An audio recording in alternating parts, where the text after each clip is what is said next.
So that's fantastic. What a thrill. What a thrill to get my first single sideband QRP. Now I feel like I can do it. Now we're going to do one other experiment today. I've got with me a rather old military antenna. This is the Hughes PRC-74, PRC-74 antenna. It's a multi-band HF antenna built for military use. Was used, from what I understand, in the Vietnam War era. It has this very nifty contraption on the bottom, so it's trapped for different frequencies, and you just pull this thing out and rotate it. So for instance, you know, we're on 20 meters today, so we're going to go to 12 to 18, and we'll see what we can pick up here. I've had some problems with it. I'm not sure if it's actually working properly for me or not, but we'll go ahead and we'll give it a whirl. So as you can see, the PRC-74 just unwinds and unfolds like a tent pole. Several sections here, and we've got it dialed in here for the 12 to 18 megahertz band range. And before we get the setup, of course, I'm going to do two things. One, I'm going to pull up the 40 meter half wave, and number two, I'm going to take the counterpoise and I'm actually going to reverse it. And you can see here, it's just a very standard like CB radio type mount on the bottom of this antenna, and I'm going to use the counterpoise as ground. So just bear with me here momentarily while we get this done. Okay, so we've done a little bit of a quick change here. I'm now set up with my PRC-74, affectionately known as the PRC-74.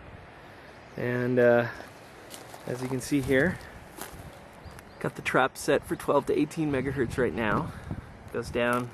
It's just hooked to my ski pole, which is shoved into a bush in a crack. And as you can see, it's quite a ways down. And then we're just hooked up to the tuner and the tuner to the radio. So we should be good to go. We'll give this a try in just a sec.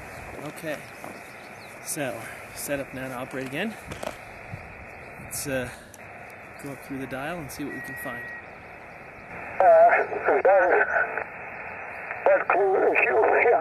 Quebec Oscar, Michael in Seattle there. Yeah, you're 5x5 here. Not as strong as, of course, she's just running a quarter of the power there. She's only 100 watts there in comparison to the 400 you had before. This would be great to get on with these guys running 100 watts, 400 watts. I'm doing 5. That antenna and that system is doing exactly what it's supposed to do. If I can compare, even running, you know, a quarter of the watts in a mobile from my big old beam I have up there in the sky, I think that's doing pretty good. And Electcraft T1 is a It's big wonderful help. there, Michael, so I'm glad to be able to Got the antenna set up well. It's great. So anyway, anything else there, Michael? You know what? I think that'll just about do it. There was another gentleman that came in there and said, anyway, I'm going to stay 73, and it's time for me to get out of here and go to work. And I appreciate your time and your patience. Very good. I wonder if Kilowatt Fox 7 Delta Victor Juliet is still there. I called about 5 minutes ago. KF7DVJ, you still there? Affirmative, I'm still here. This is Kilo Fox 7 Delta Victor Juliet. How copy? Mike in Canada, tell Mike in Washington when this net meets and invite him. We're going to be on again, God willing, on Wednesday. We'll keep same doubling. time. They're not listening to their buddies. Frequency. We'll get there. We follow the aircraft. Okay, now give me a clear frequency here for a bit with John. KF7DVJ, he's checked in twice now. Try it again and hopefully nobody's going to double with you, John. Okay, this is Kilo Fox 7 Delta Victor Juliet QRP from the hills of Utah. How copy today? Your QRP is 5555 in Prince George, British Columbia. Decent signal there. No problem. That is outstanding. This is only my second QSOs QRP. I've been doing a lot of research and a lot of learning. I'm actually talking to you with a Yaesu FT817 through an Electcraft T1 tuner into a very old PRC-74 antenna. So just thrilled as could be. I'm about 2,000 feet above my house on a mountain and having a great day. Well, thank you for standing by.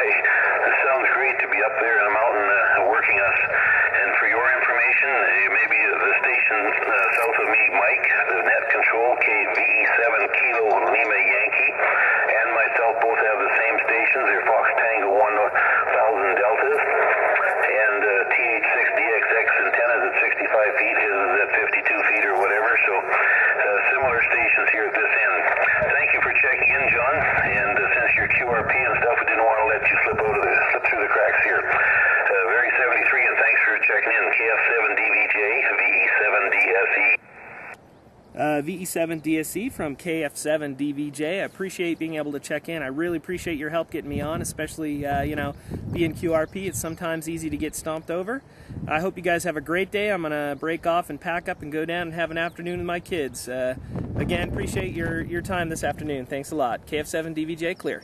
You're very welcome. You're very welcome. Helmet, you can take and turn it back to Mike and do what you guys want now, but I think we got to catch all these QRP stations that want to check in when they're up there in the mountain, just waiting to check in here. 86YY VE7DSE.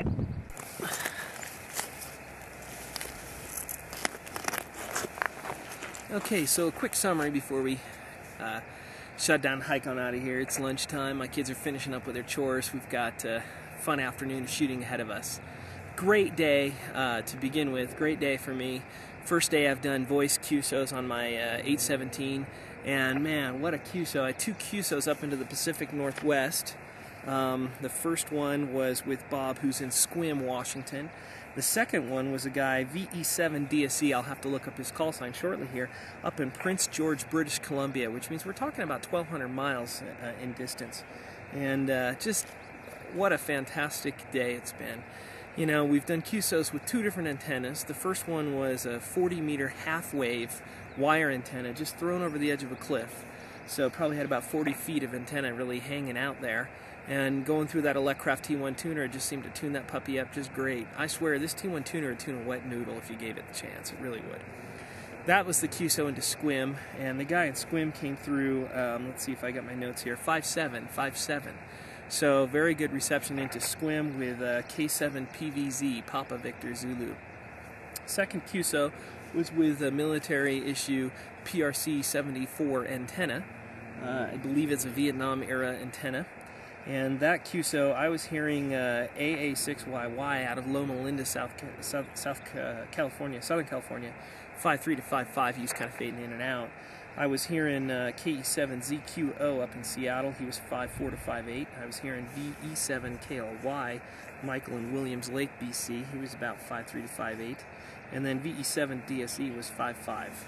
He copied me at 5.5. I was copying him about 5.6, 5.7. The interesting thing about these guys is all of them were operating high power. Michael was going anywhere from 100 to 400 watts.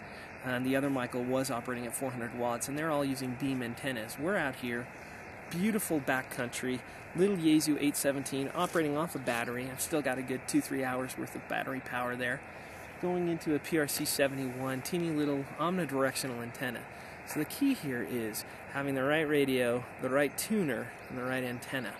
And in the backcountry, with just 5 watts, I'm able to talk with guys with 1,000 watts without any problem at all. And by the way, my station is completely solar powered. My batteries are all solar charged, and that's what I pull the power off for the 817 as well. So all in all, a great day from the hills of Utah up here. KF7DVJ saying 73s, and thanks for being with us today. Hope all goes well with you, and have a great... So before we pack up, going to have a quick little summary of the station here.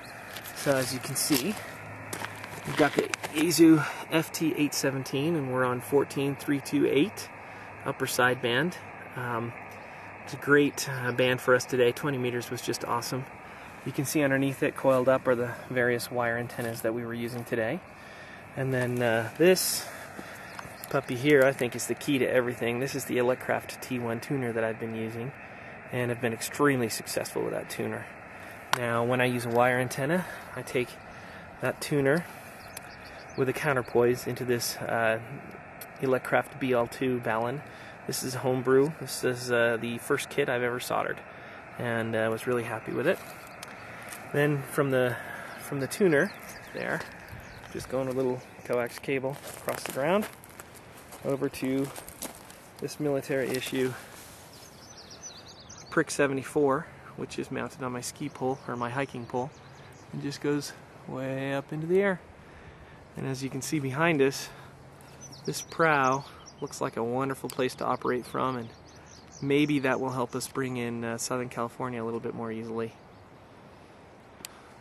So And again, we are up there over the hills of beautiful Utah. This is Parish Canyon, the name of this place. And there you see across the way Antelope Island. And in the distance here is the Great Salt Lake.